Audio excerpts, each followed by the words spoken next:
السلام علیکم ورحمۃ اللہ وبرکاتہ۔ انشاءاللہ آج ہم جس خلیفہ کے بارے میں بات کریں گے ان کا نام ہے سیدنا عثمان رضی اللہ تعالیٰ عنہ۔ سیدنا عثمان رضی اللہ تعالیٰ عنہ رسول اللہ صلی اللہ علیہ وآلہ وسلم کے بھانجے لگتے تھے۔ آپ 576 عیسوی کے اندر پیدا ہوئے۔ آپ کی والدہ نے آپ کا نام عثمان رکھا اور اسی نام سے آپ مشہور ہوئے۔ آپ کے 2 لقب تھے، ایک تھا ذو النورین اور دوسرا لقب تھا غنی۔ یہ 2 لقب سے مشہور ہوئے۔ آپ کی کنیت تھی ابو عمر، جو مشہور نہیں ہے، لوگ اس کو جانتے بھی نہیں ہیں۔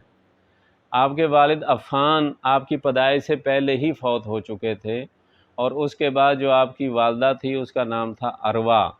تو حضرت عثمان بچپن سے ہی بہت شریف اور با حیا، اور شروع سے ہی ان کی فطرت میں نیکی بہت زیادہ تھی۔ بڑے ہونے کے بعد حضرت عثمان نے تجارت کا پیشہ اختیار کیا، تو آپ بڑی ایمانداری کے ساتھ تجارت کرتے تھے، بڑی سچائی کے ساتھ تجارت کرتے تھے۔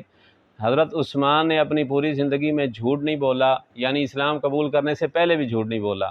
شراب کبھی نہیں پی تھی، اسلام قبول کرنے سے پہلے بھی اس کو ہاتھ نہیں لگایا۔ لوگ بتوں کی پوجا کرتے تھے، آپ نے کبھی بتوں کی پوجا نہیں کی۔ حضرت عثمان رضی اللہ تعالیٰ عنہ فضول خرچ نہیں تھے، تو ان کا تعلق بنو امیہ سے تھا، اموی سے مشہور ہیں۔ تجارت کے تعلقات کی وجہ سے رسول اللہ کے ساتھ دوستی بھی تھی۔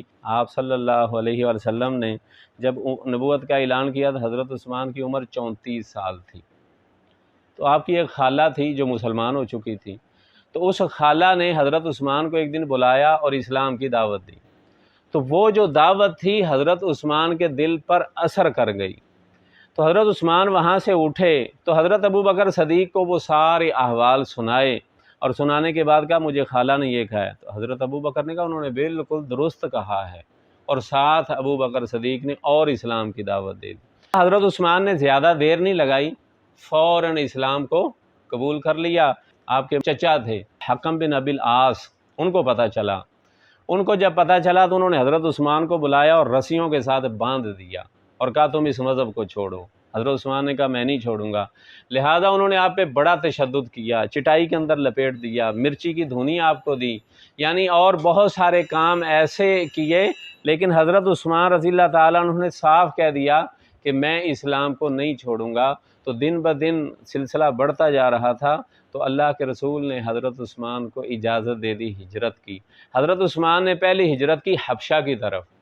اس کے اندر صرف 12 مرد اور 4 عورتیں تھیں۔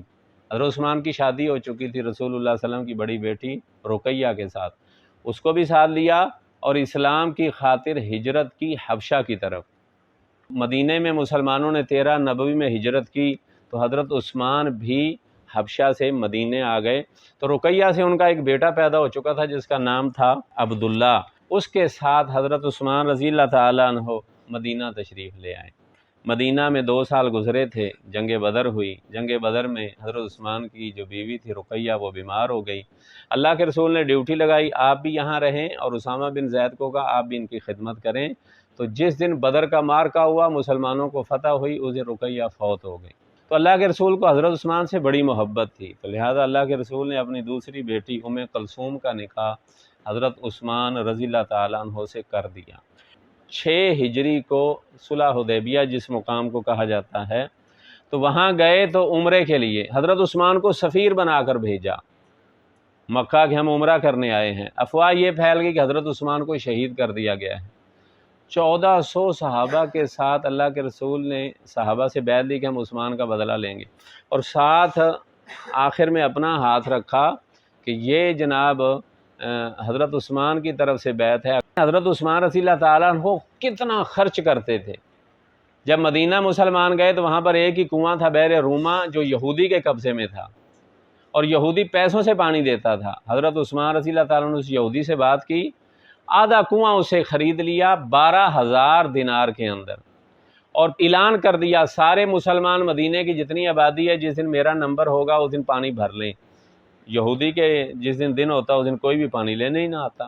اس نے وہ حصہ بھی حضرت عثمان کو بھیج دیا 8,000 دینار، 20,000 دینار میں بحر روما خریدا۔ جنگ تبوک کے اندر اللہ کے رسول جب گئے تھے جنگ کرنے کے لیے تو بہت سارا سامان مسلمانوں سے جمع کیا، تو حضرت عثمان اس جنگ کے اندر 900 اونٹ جو بھرے ہوئے تھے وہ دیے، 200 گھوڑے، 5 کلو سونا حضرت عثمان نے دیا۔ اللہ کے رسول ایسے سونے کو اٹھاتے تھے اور کہتے تھے ما ذرہ عثمان ما عمل بعد الیوم، عثمان آج کے بعد کوئی نیکی نہ کرے پھر بھی جنت میں جائے گا۔ ایک یہ واقعہ، اور ایک دوسرا واقعہ بڑا مشہور ہے۔ حضرت عثمان کی زندگی کتنی شاندار تھی۔ اللہ کے رسول کے گھر میں ایک دفعہ کھانا نہیں تھا، حضرت عثمان کو پتہ چلا، جلدی جلدی آٹا لیا، ایک بکرا لیا، 200 درہم لیے، اور یہ سارا سامان اللہ کے رسول کے گھر پہ چھوڑا۔ حضرت عائشہ موجود تھیں اور اللہ کے رسول موجود نہیں تھے۔ جب اللہ کے رسول آئے تو حضرت عائشہ نے بتایا، آپ صلی اللہ علیہ وسلم اتنے خوش ہوئے، مسجد میں چلے گئے، ہاتھ اٹھا کے دعا کرتے ہیں، یا اللہ میں عثمان سے راضی ہوں، تو بھی راضی ہو جائے۔ اللہ کے رسول نے یہ الفاظ 3 دفعہ دہرائے۔ مسجد نبوی کی توسیع کی، مسجدوں میں خوشبو لگانا، مسجدوں کی صفائی کرنا، صفوں کا انتظام کرنا حضرت عثمان نے شروع کیا۔ اسی طرح حضرت عثمان رضی اللہ تعالیٰ عنہ نے خانہ کعبہ کی توسیع کی، اور خانہ کعبہ کو قیمتی جو غلاف پہنایا جاتا ہے اس کی ابتدا بھی حضرت عثمان رضی اللہ تعالیٰ عنہ سے ہوئی۔ آپ شوق سے، سب سے زیادہ شوق سے قرآن کی تلاوت کرتے اور بہت زیادہ تلاوت کرتے، سارے مسلمانوں کو ایک کرت پہ جمع کیا، یہ عثمان رضی اللہ تعالیٰ عنہ کا کارنامہ تھا۔ آپ پیر جمعرات کا روزہ رکھتے تھے اور آپ کی یہ خواہش تھی لوگوں کو کھانا کھلانا۔ حضرت عثمان رضی اللہ تعالیٰ عنہ کی بڑے شوق سے کھلایا کرتے تھے۔ حضرت عثمان کی 82 سال عمر تھی۔ آپ کی خلافت کے آخری سال کچھ باغی جن کا سردار عبداللہ بن سبا تھا، یہ مصر سے، کوفہ سے اور بصرہ سے ان کا تعلق تھا، یہ بہت سارے لوگ یہاں آ گئے ذی الحجہ کے مہینے میں، بڑے بڑے صحابہ سارے حج کرنے گئے ہوئے تھے، تو اس دوران انہوں نے موقع سے فائدہ اٹھایا اور یہ جمع ہو گئے۔ انہوں نے حضرت عثمان کے گھر کا گھیراؤ کر لیا۔ صحابہ نے بہت کوشش کی دوسرے لوگوں کو بلا کر اس بغاوت کو ختم کیا جائے، لیکن حضرت عثمان نے فیصلہ کیا کہ میں مدینے کے اندر سختی کرنا نہیں چاہتا، کسی بندے کو قتل کرنا آپ نے اجازت نہیں دی۔ حضرت حسن رضی اللہ تعالیٰ عنہ اور اسی طرح عبداللہ بن زبیر رضی اللہ تعالیٰ عنہ اور اسی طرح عبداللہ بن طلحہ رضی اللہ تعالیٰ عنہ آپ کے دروازے پہ پہرا دے رہے تھے، تو باغیوں نے 40 دن تک حضرت عثمان رضی اللہ تعالیٰ عنہ کا پانی اور حضرت عثمان کا کھانا بند کر دیا۔ 40ویں دن کے بعد باغیوں نے حملہ کیا، تو مین دروازے پر تو یہ بڑے بڑے صحابہ تھے، انہوں نے حملہ روکے رکھا، لیکن 4 باغی پیچھے سے چپکے سے حضرت عثمان کے گھر میں داخل ہوئے، اور داخل ہونے کے بعد اندر جب آئے تو حضرت عثمان کی جو عادت تھی، آپ قرآن کی تلاوت کر رہے تھے، تو ایک باغی نے آگے بڑھ کر وار کیا۔ آپ کی بیوی نائلہ نے روکنے کی کوشش کی، انہوں نے ہاتھ سے تلوار کو روکنے کی کوشش کی، لیکن ان کے ہاتھ کی انگلیاں کٹ گئیں اور تلوار حضرت عثمان رضی اللہ تعالیٰ عنہ کو لگی۔ تو جب تلوار لگی تو اس وقت تلاوت کر رہے تھے، تو آپ کا خون جس نسخے پہ گرا، وہ نسخہ بھی آج موجود ہے تاشکند کی میوزیم کے اندر، تو وہ آیت آپ سب جانتے ہیں کہ حضرت عثمان کا وہ خون قرآن کے اوپر گرا۔ سورہ بقرہ کی آیت کون سی تھی؟ فَسَيَكْفِيكَهُمُ اللَّهُ وَهُوَ السَّمِيعُ الْعَلِيمُ۔ یہ آیت پڑھتے ہوئے حضرت عثمان رضی اللہ تعالیٰ عنہ شہید ہو گئے۔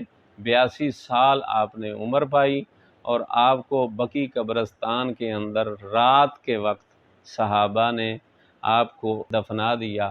ایک عظیم صحابی اور ایک بہت بڑی حکومت رکھنے والا صحابی اس طرح مظلوم شہید ہوا، تو آپ جانتے ہیں کہ انہوں نے اپنے خون کے ساتھ یہ آیت کو رنگین کر دیا، اور ہمیں یہ دعوت دے دی کہ اگر آپ دنیا کے اندر اچھی زندگی گزارنا چاہتے ہیں تو صحابہ کے نقش قدم پر چلیں۔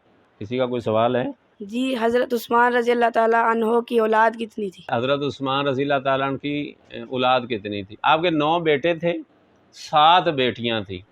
ایک روایت میں آتا ہے کہ حضرت عثمان نے 5 شادیاں کی، اور ایک روایت میں آتا ہے کہ حضرت عثمان نے 8 شادیاں کیں۔ یہ جنگوں کا دور تھا، تو لہٰذا بہت سارے لوگ جب شہید ہو جاتے تھے تو یہ جو بڑے بڑے صحابہ ہیں تو انہوں نے یہ طریقہ اختیار کیا تھا کہ ان عورتوں کو سہارا دینے کے لیے شادیاں زیادہ کیا کرتے تھے۔ تو اسلام میں ایک ساتھ رکھنے کی 4 کی اجازت ہے، لیکن ان کی پوری زندگی میں جو عورتیں ان کی بیوی بنی ان کی تعداد 8 ہے۔ جن سے اولاد ہوئی وہ 5 تھیں۔ اولاد آپ کو بتائی 9 بیٹے اور 7 بیٹیاں۔